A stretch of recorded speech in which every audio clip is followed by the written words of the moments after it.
How do you know if an air filter is affecting an engine's performance? We give you one way to spot it, next.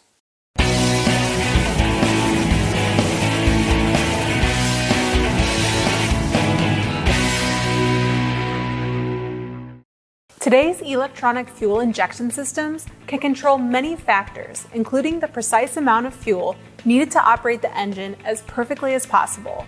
But one thing these systems can't control is the amount of air that flows into the engine. If the air filter is clogged with dust and debris from miles of, say, driving down unpaved roads, your customer may have lowered the performance of their vehicle without even knowing it. But the kicker with trying to diagnose whether an air filter is affecting performance is to see if the long-term or short-term fuel trims have changed.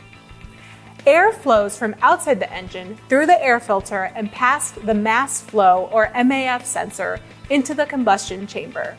While the MAF sensor reads the amount of air flowing into the cylinders, O2 sensors are reading if the mixture is rich or lean.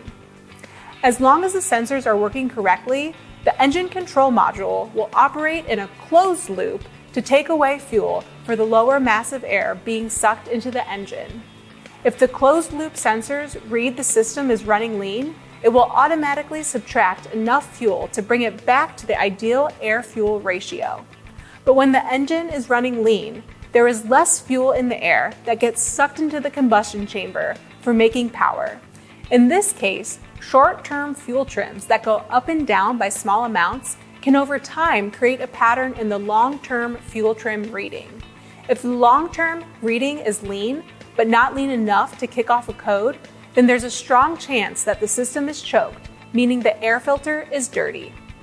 While fuel trims aren't a surefire way to test for a dirty air filter, they do present data that can help confirm that the air filter needs replaced. I'm Maddie Weiner, coming to you from the Tire Review Continental Tire Studios at Babcox Media. Thanks for watching.